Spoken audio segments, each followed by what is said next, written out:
I never meant to befriend a legend.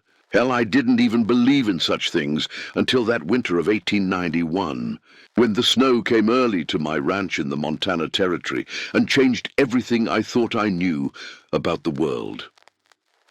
My name is Thomas Garrett, and for 28 years I kept a secret that would have gotten me laughed out of every saloon from here to San Francisco.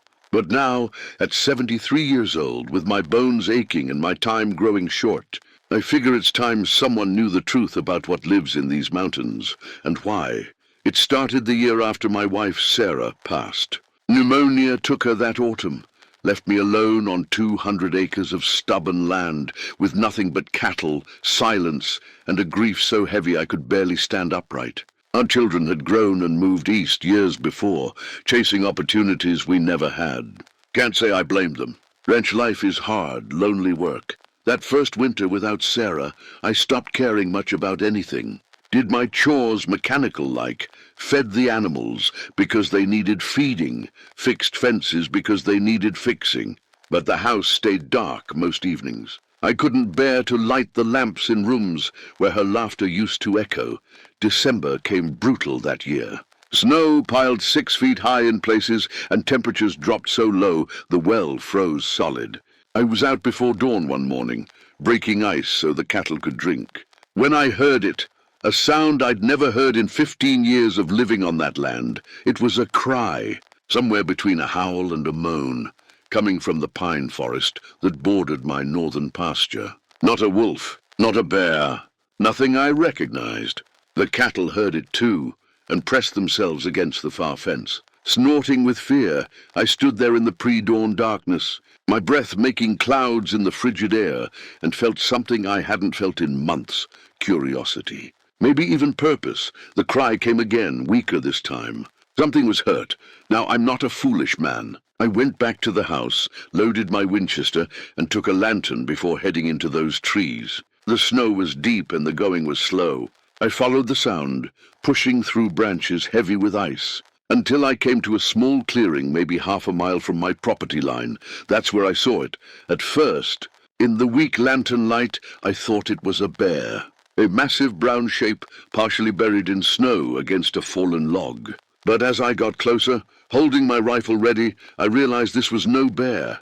It was shaped like a man, but enormous, had to be 8 feet tall, maybe more, covered head to toe in thick dark brown hair, matted with ice and snow. One leg was twisted at a wrong angle, clearly broken. The creature's face. Lord help me, I'll never forget that face. It was flat, almost human, but not quite, with a broad nose and a heavy brow. And its eyes, dark, intelligent eyes, that watched me approach with what I can only describe as resignation.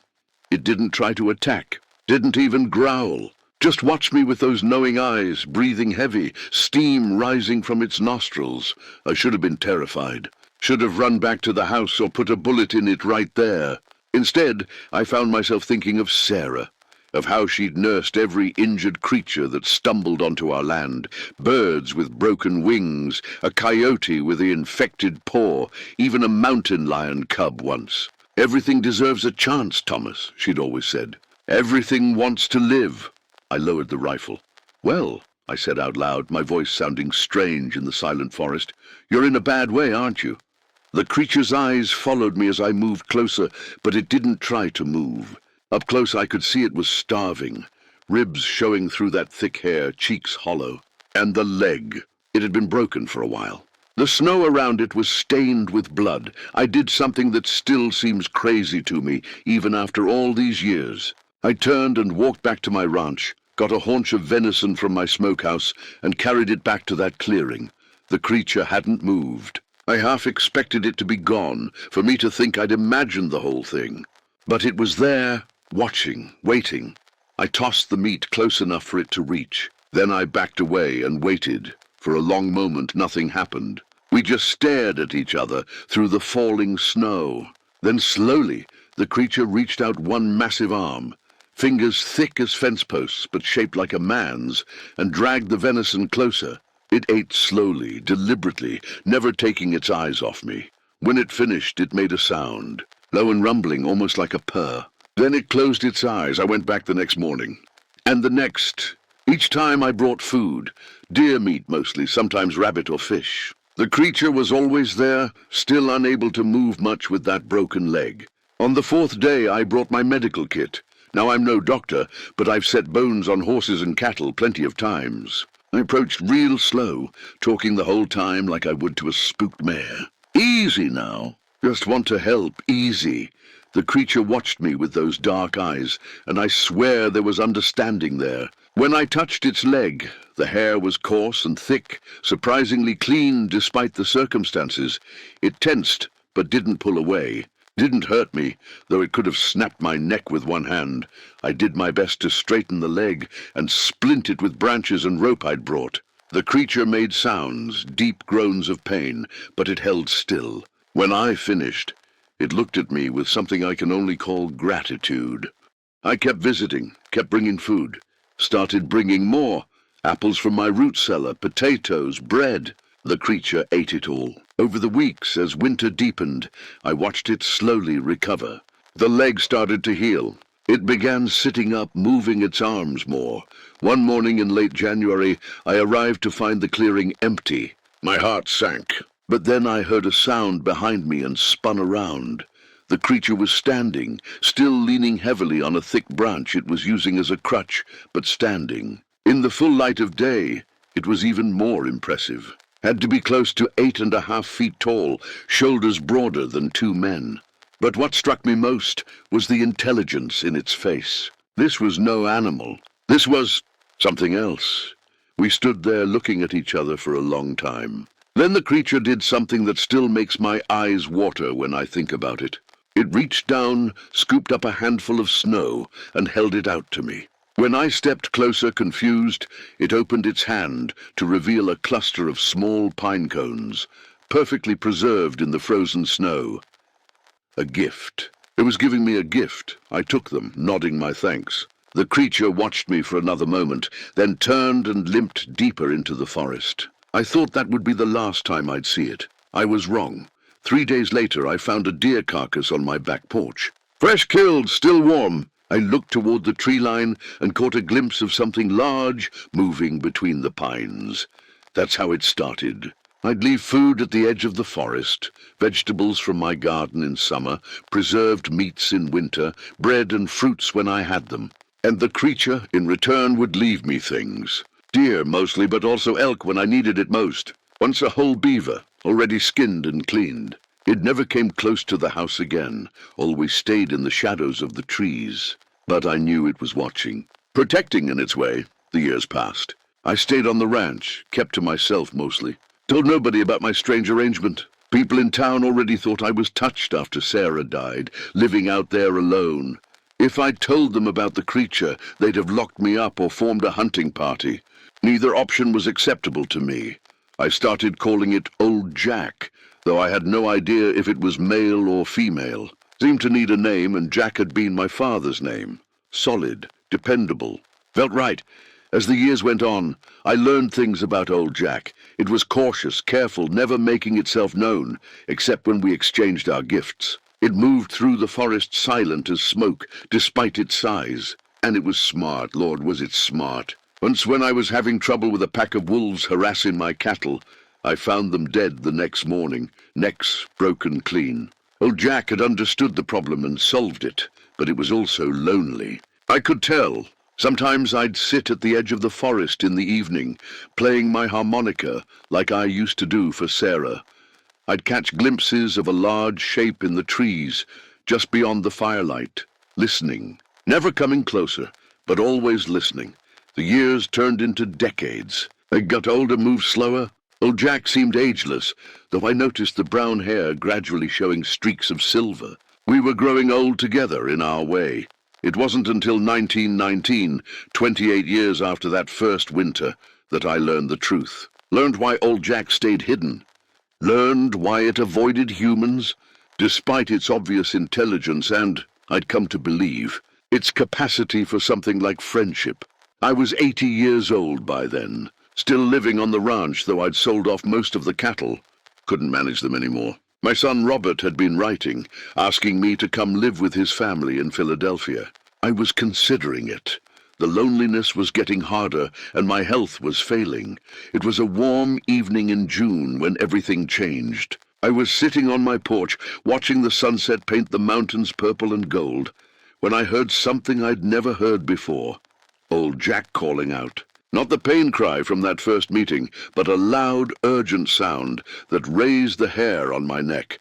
I grabbed my walking stick and headed toward the trees as fast as my old legs would carry me. Found old Jack in our usual meeting spot, the clearing where I'd first discovered it all those years ago. But it wasn't alone. There was a younger one with it. Smaller, maybe 7 feet tall, with lighter brown hair. At first I thought it might be offspring, but as I got closer, I saw the resemblance wasn't quite right. Different facial structure. This was another creature, but not old Jack's child.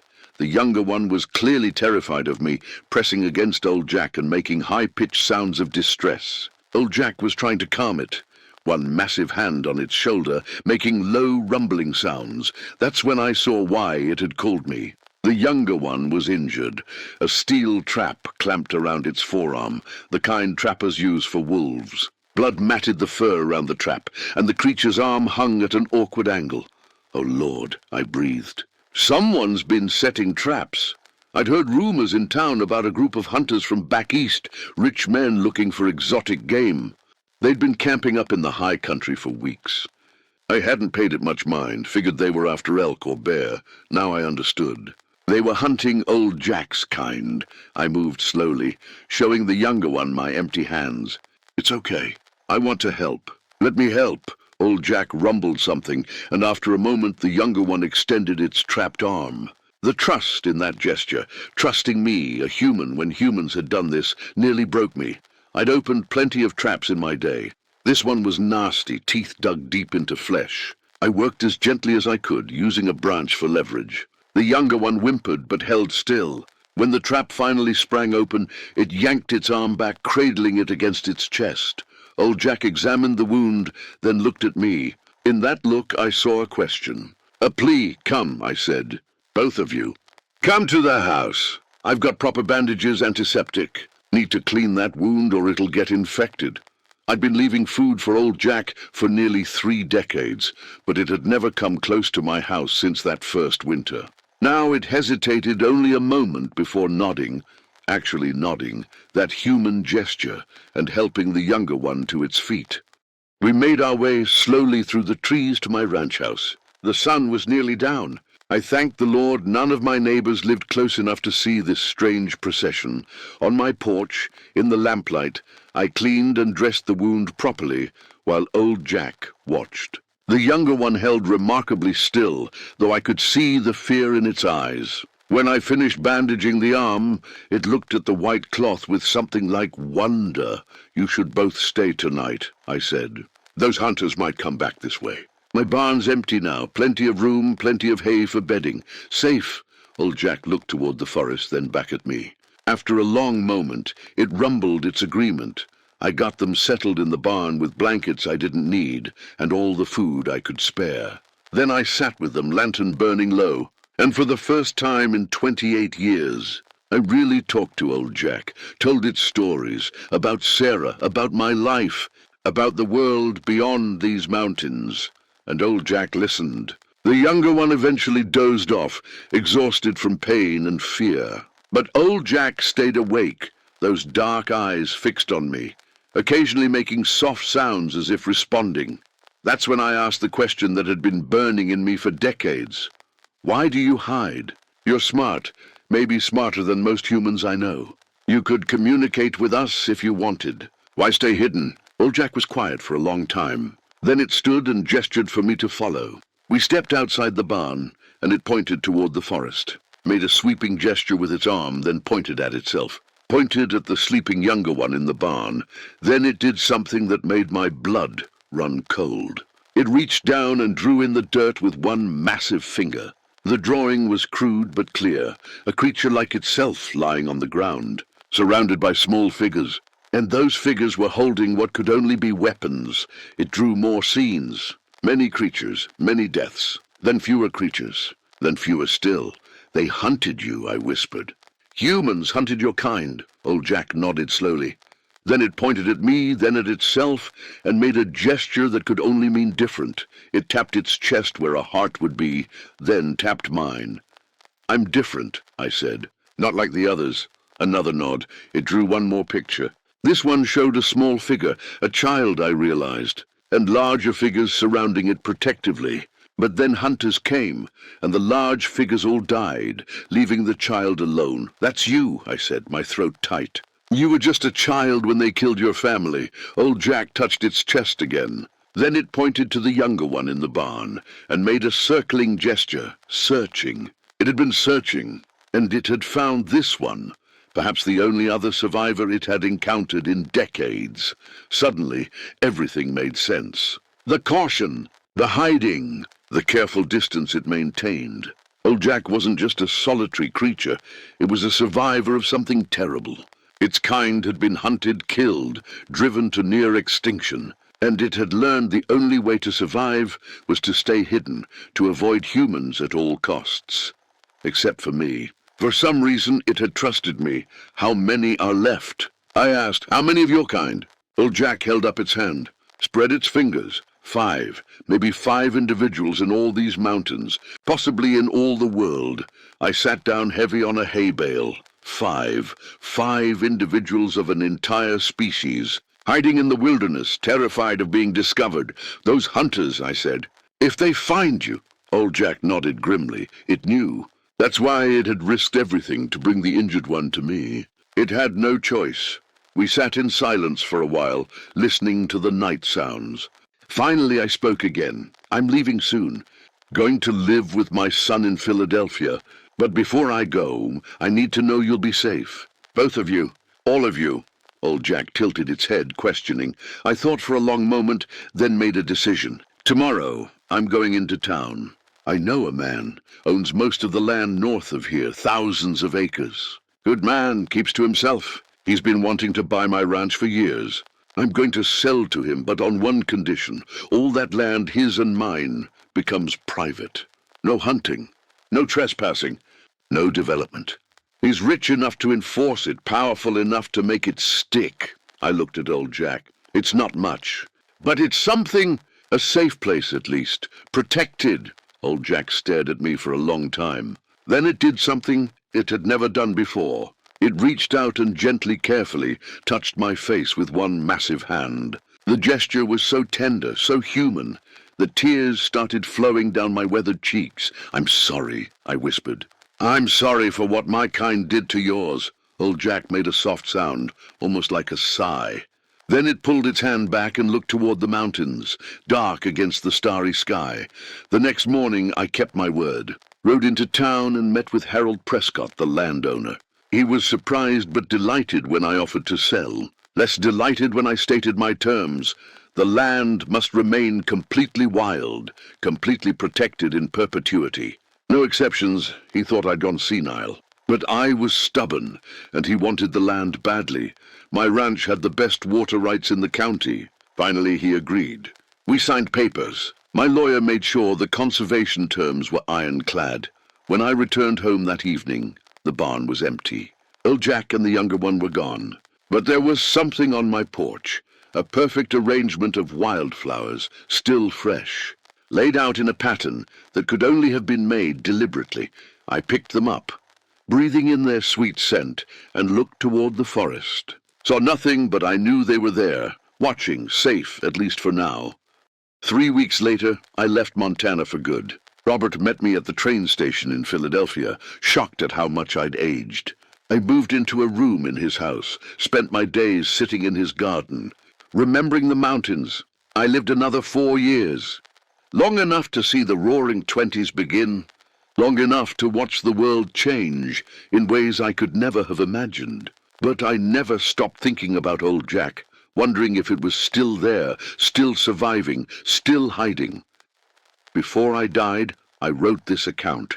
Robert thinks I'm recording ranch stories for the family history. He doesn't know the truth. Nobody does. I've kept this secret for 28 years, and I'll take it to my grave. But I've arranged for this document to be sealed and stored with my papers, not to be opened until the year 2025, 100 years after my death. Maybe by then the world will be different. Maybe humans will have learned something about protecting what's rare and precious. Maybe it'll be safe to tell the truth. Or maybe old Jack's kind will be gone entirely, vanished like so many other creatures we've driven to extinction. I hope not. God, I hope not. What I learned in those 28 years is this: we're not alone on this earth. We never have been. And the things we don't understand, the things we fear, they're often just as scared of us. More scared, because they know what we're capable of. Old Jack avoided humans because it had learned a terrible lesson, that we destroy what we don't understand, that we kill what we fear. That curiosity and cruelty often walk hand in hand in the human heart, but it also learned something else, I hope. It learned that not all humans are the same, that some of us can look at something strange and wonderful and feel awe instead of fear, that some of us can keep a secret, keep a promise, keep faith with a creature that has every reason to distrust us. I fed that creature for 28 years, fed it, protected it, kept it secret.